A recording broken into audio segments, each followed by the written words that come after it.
Hello and welcome back. Today is Monday, December 2nd, 2024, and we are reading chapter 26 of Lirael by Garth Nix today. And I am once again pooped.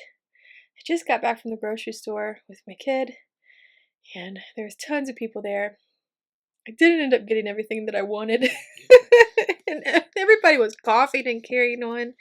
If you have gray hair, you have no business coughing and sneezing without covering your mouth. That's my PSA today. Please, my kid knows to do it. If you're sick, if you're feeling bad, stay at home.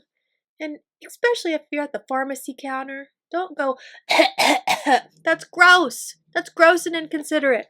Don't be gross and inconsiderate, especially when there's little ones around. Yuck. Anyways, that's my rant for today. Don't be gross at the pharmacy. So, anyways, got a lot to get done today. I'm still putting the lights on the Christmas tree. I'm not done. Oh no, my camera battery just flashed. Let's see if I can make it through this reading without the camera dying. So let's get started. Chapter 26. A letter from Nicholas. Sam left the reservoir that night with an empty wine jug, a bandolier of bells, a heavy heart, and much to think upon. Elamir went with him, but Sabriel stayed behind, needing to spend the night within the circle of great charterstones to speed her healing. Touchstone stayed with her, and it was obvious to the two children that their parents wished to be alone. Probably to discuss the shortcomings of their son, Sam thought, as he wearily climbed the stairs, the package of bells in his hand. Elamir wished him an almost friendly good night at the door to her chambers, but Sam didn't go to bed. Instead, he climbed another twisting stair to his tower workroom and spoke the word that brought the charter lights to life. Then he put the bells in a different cupboard from the book, locking them out of sight, if not out of mind. After that, he half-heartedly tried to resume work on a clockwork and charter magic cricketer, a batsman 6 inches high. He had some ideas of making 2 teams and setting them to play, but neither the clockwork nor the magic yet worked to his satisfaction. Someone knocked on the door. Sam ignored it. If it was a servant, he'd call or go away. If it was Elamir, she'd just barge in. The knock was repeated. There was some sort of muffled call, and Sam heard something slide under the door, followed by footsteps going back down the stairs. A silver tray was on the floor, with a very ragged-looking letter upon it. Judging from the state it was in, it had to be from Ancelstier, and that meant it was from Nicholas. Sam sighed, put on his white cotton gloves, and picked up a pair of tweezers. Receiving one of Nick's letters was always more of a forensic exercise than a matter of reading.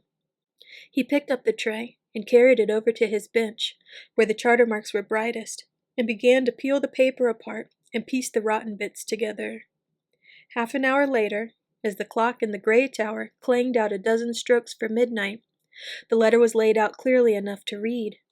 Sam bent over it, his frown deepening the further he read. Dear Sam, thanks for organizing the Old Kingdom visa for me. I don't know why your consul at Bane was so reluctant to give me one. Lucky you're a prince, I guess, and can get things done. I didn't have any trouble at this end. Father called Uncle Edward, who pulled the appropriate strings. Practically no one in Corvier even knew you could get a permit to cross the perimeter. Anyway, I suppose it shows that Ancelstier and the Old Kingdom aren't that different. It all comes down to who you know. In any case, I intend to leave Awengate tomorrow, and if all the train connections go smoothly, I will be in Bane by Saturday, and across the wall by the 15th. I know this is earlier than we agreed, so you won't be able to meet me, but I'm not just rushing in on my own. I've hired a guide, a former Crossing Point scout I ran into in Bane. Quite literally, in fact. He was crossing the road to avoid a demonstration by those one-country fellows, stumbled, and nearly knocked me over. But it was a fortuitous meeting, as he knows the Old Kingdom well. He also confirmed something I've read about a curious phenomenon called the lightning trap. He's seen it, and it certainly sounds worth studying. So, I think we'll go and take a look at this lightning trap en route to your undoubtedly charming capital of Belissaire. My guide didn't seem at all surprised that I knew you, by the way. Perhaps he is as unimpressed by royalty as some of our former schoolfellows. In any case, the lightning trap is apparently near a town called Edge, which I understand is not too far out of the direct route north to you. If only you people believed in normal maps and not quasi-mystical memorization aided by blank pieces of paper. I look forward to seeing you in your native habitat, almost as much as I look forward to investigating the curious anomalies of your old kingdom. There's surprisingly little written about it. The college library has only a few old and highly superstitious texts, and the Radford a little more. It never gets mentioned in the papers either, except obliquely when Coralini is raving on in the Moot about sending undesirables and Sutherlings to what he calls the extreme north. I expect that I'll be in an advance guard of one undesirable in his terms. Everything about the Old Kingdom seems to fall under a conspiracy of silence, so I'm sure there will be many things for an ambitious young scientist to discover and reveal to the world. I hope you are quite recovered, by the way. I've been ill myself, on and off, with chest pains that seem to be some sort of bronchitis. Strangely enough, they get worse the farther south I go, and were terrible in Corvier, probably because the air is absolutely filthy.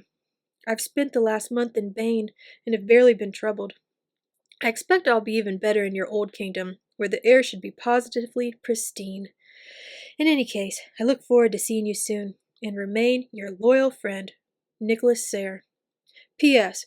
I don't believe Elamir is really 6'6" and weighs 20 stone. You would have mentioned it before. Samuth put the letter down, careful not to break what was left of it. After he'd finished, he read the letter again, hoping that the words had changed somehow. Surely Nick wouldn't cross into the Old Kingdom with only a single and possibly untrustworthy guide. Didn't he realize how dangerous the borderlands near the wall were? Particularly to an Ancestieran lacking a charter mark and any sense of magic. Nick wouldn't even be able to test whether his guide was a real man, a tainted charter bearer, or even a free magic construct, powerful enough to cross the perimeter without detection. Sam bit his lip at the thought, teeth tapping at the skin in unconscious concern, and consulted his almanac. According to that, the 15th was 3 days ago, so Nick must have already crossed the wall. So it was too late to get there, even by paper wing, or to find one of the palace message hawks and send it with orders to the guards. Nick had a visa for himself and a servant, so the Barhedron post wouldn't detain him. He'd be in the borderlands now, heading towards Edge. Edge! Sam bit his lip harder. That was far too close to the Red Lake, and the region where the necromancer Clor had destroyed the stones, and even now the enemy hid and hatched its plans against the kingdom. It was the worst possible place for Nick to go. A knock at the door interrupted his thoughts and made him bite his lip even harder, so he tasted blood. Irritated, he called out, "Yes! Who is it?" "Me," said Elamir, breezing in. "I hope I'm not disturbing the act of creation or anything." "No," Samuth replied warily. He indicated his workbench with a half wave and a shrug, implying that his work wasn't going well. Elamir looked around with interest, since Sam usually pushed her out whenever she tried to come in. The small tower room had been given to Samuth on his 16th birthday, and had had much use since then. Currently, the 2 workbenches were covered in the paraphernalia of a jeweler, and many tools and devices that were obscure to her. There were also some small figurines of cricketers, thin bars of gold and silver, reels of bronze wire, a scattering of sapphires, and a small but still smoking forge built into the room's former fireplace. And there was charter magic everywhere. The faded after-images of charter marks shone in the air, crawled lazily across the walls and ceilings, and clustered by the chimney.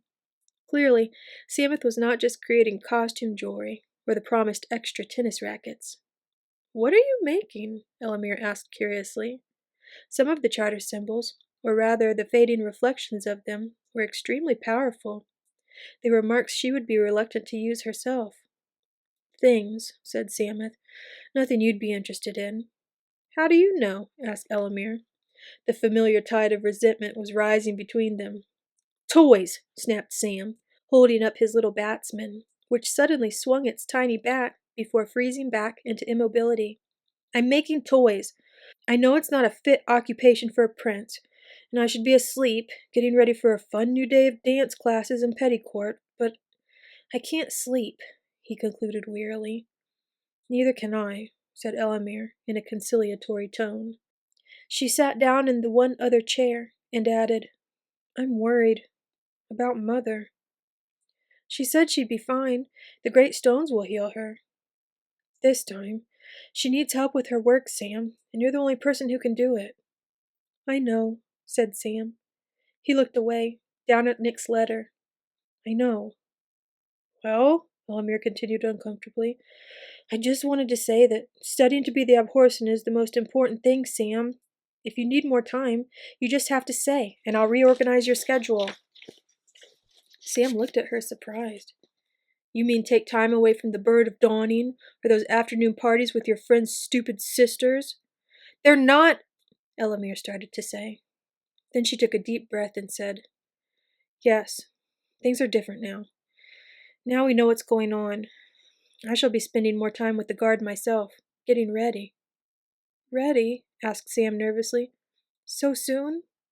Yes, said Elamir.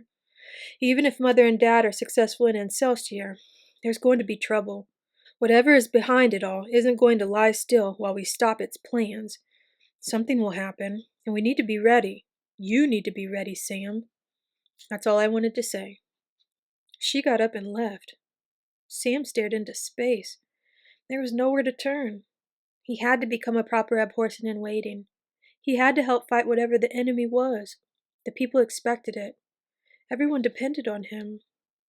And so, he suddenly realized, did Nicholas. He had to go and find Nicholas, to save his friend before he got in trouble, because no one else would. Suddenly, Sam was filled with purpose, a feeling of decision that he didn't examine too closely. His friend was in danger, and he must go to save him. He would be away from the Book of the Dead and his princely chores for only a few weeks. He would probably be able to find Nick quite quickly and bring him to safely, particularly if he could take half a dozen of the royal guard. As Sabriel had said, there was little chance of the dead doing anything, what with the spring floods. Somewhere deep down, a small voice was telling him that what he was really doing was running away. But he smothered the voice with other more important thoughts, and didn't even look at the cupboards that held the book and the bells. Once the decision was made, Sam thought about how it could be done. Elamir would never let him go, he knew, so he must ask his father, and that meant rising before dawn in order to catch Touchstone in his wardrobe. And that's the end of chapter 26. That seemed pretty short. I don't know. I can't tell. But anyways, I hope you enjoyed that reading. And if you did, I would love it if you would like, comment, and subscribe. I'm still working on figuring out what book I want to read next, so I will keep you posted. And as soon as I make a decision, I will post it. I'll talk about it on one of these videos, and I think I will make a post in the community area of my YouTube channel. So, anyways, I'm going to get back to work. I hope you have a great rest of your evening. And until tomorrow, take care, stay warm, and as always, may your magic manifest. Bye.